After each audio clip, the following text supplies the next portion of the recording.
4 pillars of business growth. I call this the 4 pillars of zero resistance business growth. Zero resistance. When I talk to a lead on the phone, I want them to be pretty much sold on me being the solution. I don't want to have to spend 4 hours on the phone trying to convince them to go, I want that done already. And I can do that through marketing if I do the 4 pillars. If you have these 4 things incorporated into your marketing, you can get good leads who are pretty much just want to give you their credit card. Okay? Or maybe talk a little bit, but really want to go for it. Desire, trust, credibility, and value. If you get a lead on the phone or you get a customer in the door and they don't have any desire for your product, they don't want it, they have no motivation, and they wouldn't want it even if it was free. Alright? You'd be hard pressed to give it to them. But if they have desire, they have urgency, and they have the motivation, and they want it, and they need it. So you've got to create desire for your product or service. A lot of people forget this thing, and especially a lot of marketing consultants miss out this step as well. Like they say, well, this is what they say you need to create know, like, and trust. Okay, cool, that's good. But what if they don't even care about your product? They like you, they trust you, but they don't want to buy from you. You have to create desire first.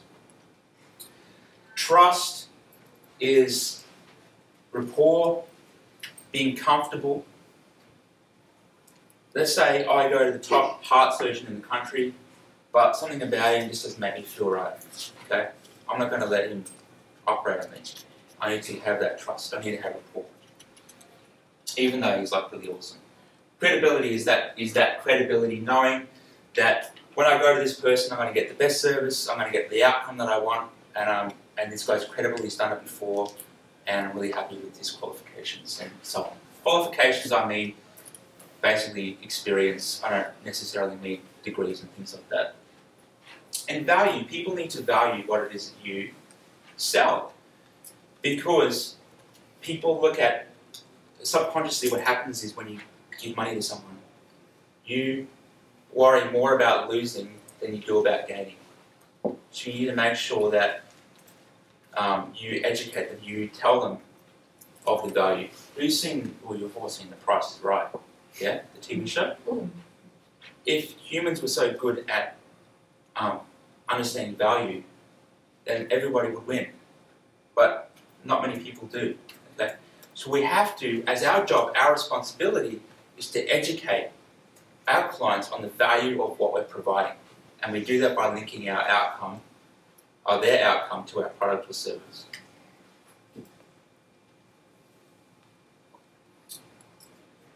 Okay, how do we create desire? We first of all need to have a message that's going to resonate. Going back to the 5 levels of customer awareness, we need to make sure that our marketing message is going to target that specific person. We also need to create desire, so we need to contrast. By that I mean, through your marketing and through your sales, you need to contrast what their life will be like without your product, and then what it will be like with the product as well. A lot of people talk about benefits and say, here's what's going to happen if you buy my product. Let's talk about what happens when you don't as well, so people can compare the situation. I'll give you an example. A voice coach in Sydney, she charges like $5,000, okay? And she says to them on the phone, that's a lot of money for like a few hours work, right?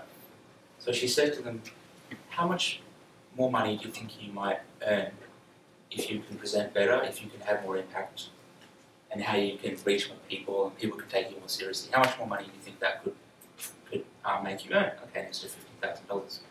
Great. If you don't do it, you know what's going to happen. You could lose out on that $50,000 in extra income. So she's comparing the price of her service to what could happen if you don't do it and what happens if you do it. And that can relate to any kind of business. Trust is really about rapport, and you can do that through marketing as well. And we're going to talk to you about content marketing. Creating videos, doing blogs, that kind of stuff creates a lot of trust. Doing podcasts, that creates trust and rapport. People feel like they know you before they talk to you because they listen to hours and hours of your content, and they read it and they see your face. Credibility, you should have testimonials. Your testimonials should be specific. Have you ever seen a testimonial that says, Tom was great, he had really good customer service? Yeah? Wouldn't this be a better testimonial? Tom saved my life. I went from $50,000 in debt to now I have $120,000 cash in the bank. Is that a better testimonial? Yeah. That's more powerful. The way that you do that is you have to be specific. You have to give specific testimonials. You have to get those case studies, things like that.